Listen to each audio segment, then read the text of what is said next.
Hello দর্শক, আসসালামু আলাইকুম। এগ্রিকালচার ইনফরমেশন সেবা চ্যানেলের পক্ষ থেকে আপনাদের সকলকে স্বাগতম। তো বন্ধুরা, আজকে আমি আবারও আমার শশার জমিতে পরিদর্শনের জন্য আসছি। তো আজকে দেখাবো, আমি কয়েকদিন আগে ভিডিও করছিলাম, সেটা আপনাদেরকে দেখাচ্ছি। তো দর্শক, আজকে দেখাবো যে আমার গাছটি দুদিনের মধ্যে কেমন হয়েছে। দুদিন পরে আবার ভিডিও করতে আসছি।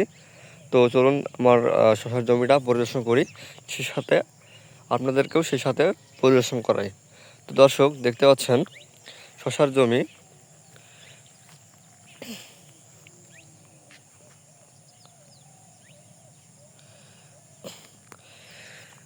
দেখতে পাচ্ছেন আজকে গাছগুলো কিন্তু অনেকটা সুন্দর লাগছে এবং আজকে গাছগুলো একটু বড় হয়েছে। তো দর্শক, দেখতে পাচ্ছেন এই গাছ দুটি অনেক সুন্দর। আমি এখানে গতকালকে সন্ধ্যার সময় স্প্রে করছিলাম প্রত্যেকটি গাছে হ্যালোটাস 20 পোকার জন্য এবং ম্যানসার ছত্রাকজনিত যেটা, সেটা স্প্রে করছিলাম। তো স্প্রে করার পরে দেখেন গাছগুলো কিন্তু অনেক সুন্দর লাগছে। তো দর্শক, চলুন আর একটি গাছ দেখে নিয়ে। দেখতে পাচ্ছেন এই গাছটি অনেক সুন্দর হয়েছে। দর্শক, যদি আপনারা কেউ শসা চাষ করতে চান, তাহলে শসা চাষের বিষয়ে যে কোনো সাহায্যের প্রয়োজন হলে অবশ্যই আমাকে জানাবেন, বা যে কোনো একজন কৃষি অফিসারের পরামর্শ নেবেন। আমি দর্শক, আমি আমার পরিচয়টা দিয়ে দিচ্ছি। আমি ডিপ্লোমা কৃষির স্টুডেন্ট ছিলাম।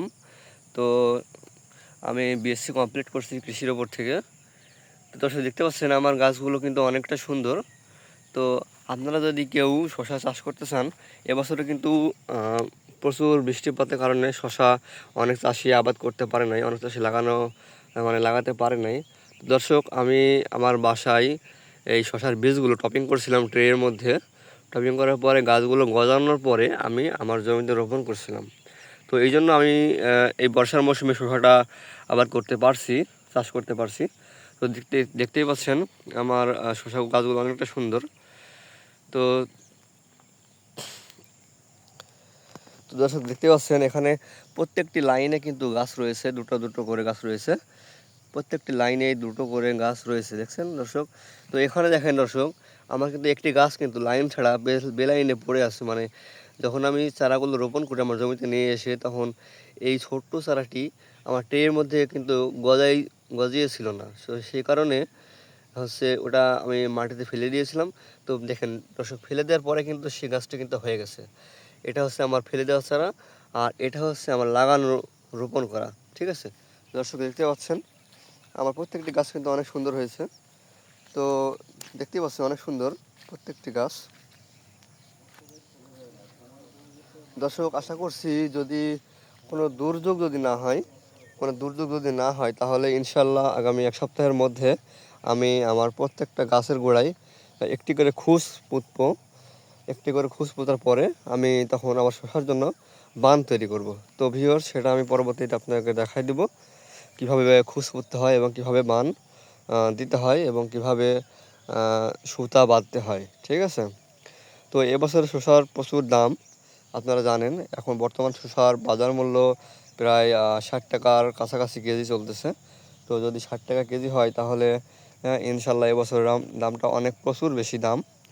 যদি কারো এক মাসের মধ্যে যদি শসা ওঠে, তাহলে ইনশাল্লাহ সে ভাই খুবই ভাগ্যবান। কারণ এবছর শসার প্রচুর দাম। ঠিক আছে।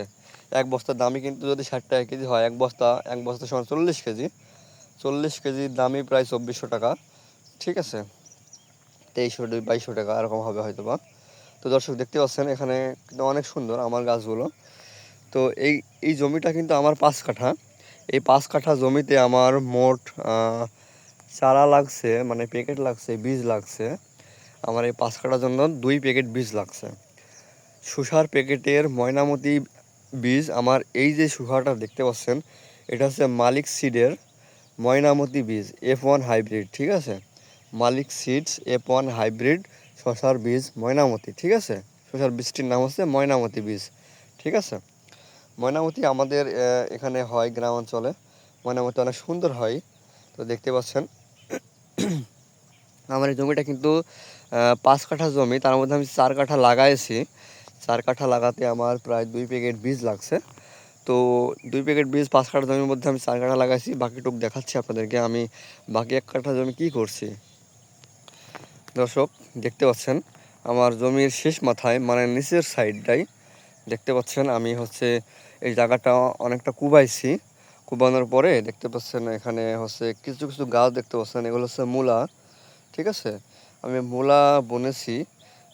এই সিজনে হচ্ছে সবজির খুব দাম, সেই জন্য আমি মূলা বুনেছি এবং এর মধ্যে কিন্তু লাল শাকের ছিটা মেরেছি। ঠিক আছে, আপনারা যে ছোটো ছোটো চারাগুলো দেখতে পাচ্ছেন এগুলো হচ্ছে মূলার চারা।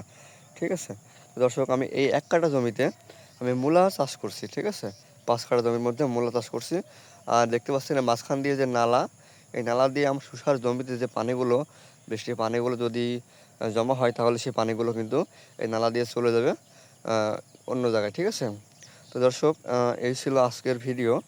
তো দেখতে পাচ্ছেন আমার শসার গাছগুলো কিন্তু অনেক সুন্দর, আজকে অনেক ভালো লাগছে দেখতে। তো ঠিক আছে ভিউয়ার্স, আজকে এই পর্যন্তই। কৃষি বিষয়ক যে কোনো সেবা পেতে, যে কোনো ফসলের জন্য যে কোনো সাহায্যের প্রয়োজন হলে অবশ্যই আমার এই ইউটিউব চ্যানেলটিকে সাবস্ক্রাইব করে রাখবেন এবং পাশে থাকা বেল আইকনটি বাজিয়ে রাখবেন, যেন প্রতিটা ভিডিও, আমার এই চ্যানেলের প্রত্যেকটি ভিডিও, উপকারী ভিডিওগুলো অবশ্যই আপনার মোবাইলে বা আপনার ল্যাপটপে সবার আগে পৌঁছে যায়। তো ঠিক আছে ভিউয়ার্স, সবাই ভালো থাকবেন। আসসালামু আলাইকুম।